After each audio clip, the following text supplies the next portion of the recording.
Now, Ukraine's counter-offensive has entered a decisive phase, but have efforts to push Russian forces away come to a standstill in a bloody and slow counter-offensive operation that's been going on for nearly 8 weeks? Progress has been slower than expected. Has it been a success? Joining me tonight is Dr. Alina Nychyk, political science scholar and postdoctoral researcher at ETC Zurich. Hi, Alina. Did I pronounce your surname correctly? Nychyk, yes, hello. Great. Almost correct, thank you.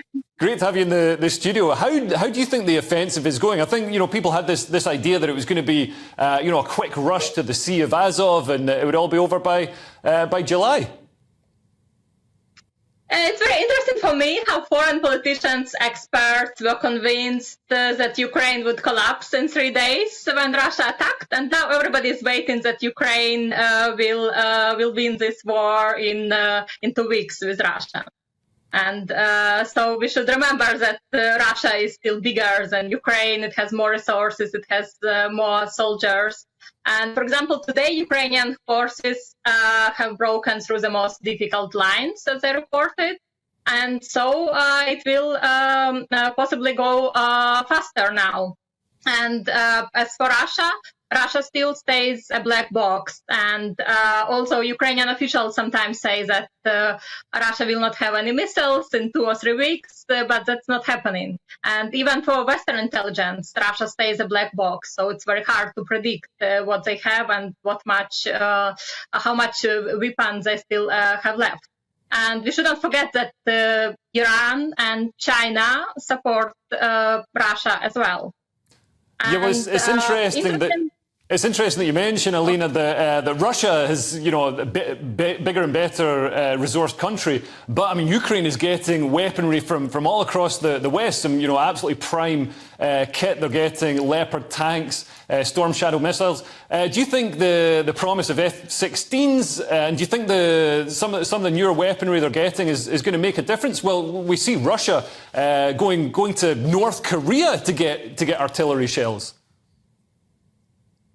Yeah, it gets enough from Iran or China or other countries. It doesn't need North Korea. But yes, Ukraine gets a lot, but that's still not enough because, as I said, Russia is much stronger. Russian military is much stronger, and the country is bigger. They have also more human resources, and Ukraine needs much more support.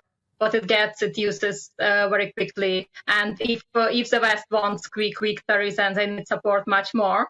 And for F-16, yes, it's super important. And normally each offensive is supported from air, and Ukraine did not have such possibilities. So F-16 can be decisive, but Ukraine will get it only from Netherlands and Denmark, and they will come at the end of this year. Or also most of them will come in the beginning of the next year, so it will not be so quickly as well. Okay, and you mentioned that Ukraine has broken through the first main line of Russian defence. I think that's south of Robotyno. With that new movement, will they be within range of Russian supply lines and be able to cut them off? Because that would be a game changer in this counter-offensive.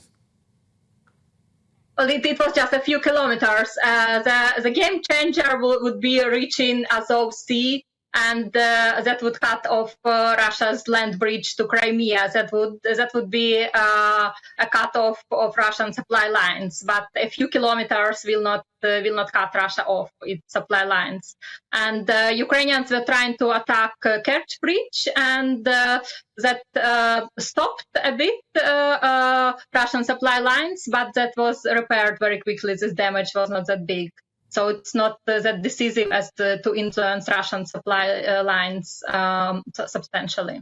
And with the death of Prigozhin, the leader of Wagner Group, will that affect Russian troops' morale? He was incredibly popular with some troops on the ground, and he was seen as a true Russian patriot, whereas other Russian generals aren't. Shoigu, Gerasimov, people like that. Russia and Putin are very able to create new propaganda, and the Russians have been living with the different kind of propaganda for years. They will easily buy any other story, and Putin can easily make a hero from Prigozhin, a dead hero or whatever. So I do not think that it will be damaging. It will be damaging for Wagner group, yes, but in general, I don't think it will be very decisive. And with your knowledge and expertise of the situation, how do you see this playing out over the next couple of months? It will continue like this. Ukraine is keeping its pace, and Ukraine is slowly achieving its goals towards victory, and Russian frontline forces are getting tired or getting exhausted as well. So Ukraine is moving forward, and as I said, today there was this substantial movement, and it depends how much weapon Ukraine gets. So if Ukraine was able to get the F-16 planes in the next months, then it would be a game changer. But if Ukraine gets 2 or 3, that wouldn't be a game changer. If Ukraine gets 50 or 100, that would be a game changer. And it depends if the West continues to support Ukraine, if the West can support more. So the West should help Ukraine to keep this momentum and to prevent Russia from rebuilding its military, from regrouping, and from prolonging the war. Very much dependent on the West. And do you think there's any risk from within Russia to Putin? I mean, we saw a couple of months ago Prigozhin's aborted coup, which, I mean, he probably, when he was coming down on that jet, he probably wished he'd continued all the way to Moscow. But do you think somebody else could step in and try and bring Putin down from within?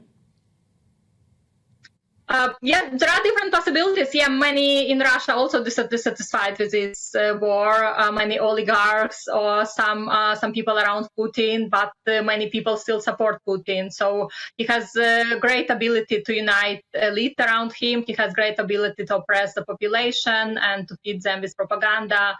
And as I said, Russia still stays a black box, so no one can predict what is going on and who can organize the next rebellion against Putin.